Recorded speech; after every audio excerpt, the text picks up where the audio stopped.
Welcome to part two of the calibrated scale of consciousness, understanding what this is and what it's for and how it's meant to help.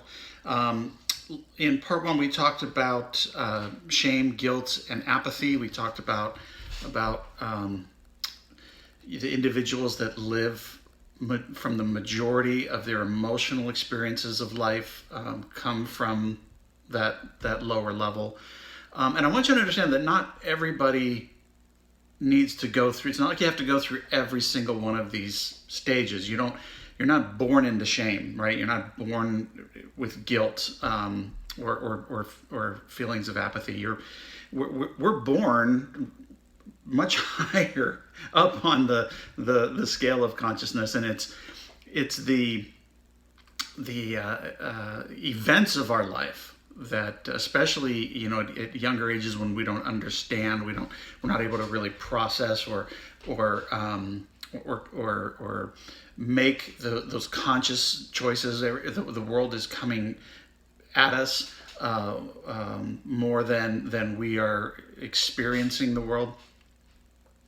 So there is a point in time somewhere in your youth, usually fairly young. I think my initial trigger for a lot of my emotional states in adulthood, my initial trigger came when I was probably preschool or kindergarten. I remember clearly I was going through an exercise with a therapist, and we were doing muscle testing, we were doing kinesiology, and we kept going back in time until we identified this one event that then kind of became the way that I view life, or the way that I perceived my place in the world, the way that I perceived if the world was a dark and evil place, or a kind and friendly place.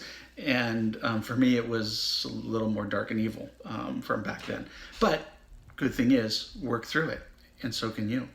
So let's move on, because I want to talk a little bit about the next couple of levels, and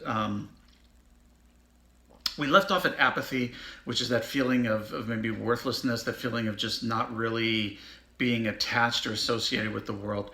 And the step up from that, apathy vibrates on the scale. Remember, it's from 1 to 1,000. Shame's at 20, guilt's at 30, apathy's at 50. So we haven't even gone 10% up the scale yet, and we've already covered 3 really heavy emotions. So grief is the next one up, and this vibrates on the scale of consciousness at the rank of 75. I mean, this isn't hertz or gigawatts or anything. It's the numbers are really arbitrary. We could have assigned, David Hawkins could have assigned any number to him. It's the relationship between the different levels that really is the key to understanding what the scale of consciousness is and how it affects you. So when you reach the level of grief, when you are living the majority of your life from the perspective of grief, you don't necessarily feel responsible, like it's your fault that all these things happen. But what you do feel is you feel this a deep sense of regret that any of this even had to occur. Not that you could have stopped it, because again, this would have necessarily, that would put it back, to either guilt or apathy, that it was somehow your fault, or that you had something to do with it. But just this deep sense of regret for the things that happened in your past, and for the way that your life is. You may have feelings of being a failure, of not being able to succeed in life. You may have feelings of remorse, but generally it's just this deep sense of regret. And the next level up from that is when we get to fear. And this is where really the majority of the world operates. Our fight or flight reflexes, the amygdala produces in our brain, are Neanderthal, I guess would be the best word. They're prehistoric. We don't need to have the level of fight or flight response in today's world that we normally do. We're not constantly being bombarded with potential threats. We believe we are because of the activity of this part of our brain. But at fear, there's this sense of paranoia that, or suspicion, or defensiveness. You might feel you might no longer feel regret for the past, but you still feel like there's a debt to be paid to society. Like there's something that you have to do, or you have to prove, or whatever. You have this sense that the world is out to get you, and you have to prove who you are in order to survive. Someone's going to collect on this debt, right? Sooner or later. People that live in countries ruled by dictators, or people that live in abusive relationships, these are the individuals that definitely are going to live in fear when every moment of their life is they're worrying about what might happen, or if they're safe. And fear vibrates at the level of 100, right? This is the inability to see things as having good or bad. Everything is bad, right? Everything is bad. You're walking down the street and you're afraid of the person that's coming towards you, even though you've never met them. They're not exhibiting any kind of threatening postures or whatever, but you're just afraid. You're afraid when you ride the bus. You're afraid when you drive your car. You're afraid to talk to your boss. You're afraid that people are going to put you down. You're afraid that, everything just revolves around this fear.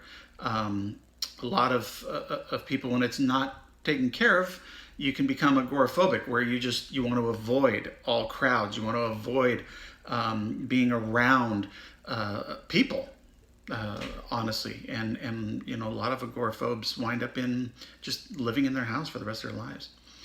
The step up from that then is desire. So when you move beyond the state of fear, you have this desire for change.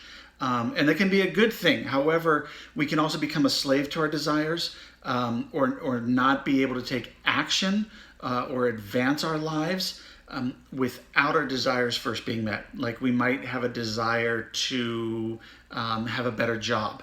And even though our life can take a completely different path in a completely different direction, we're not able to advance it because we have this desire.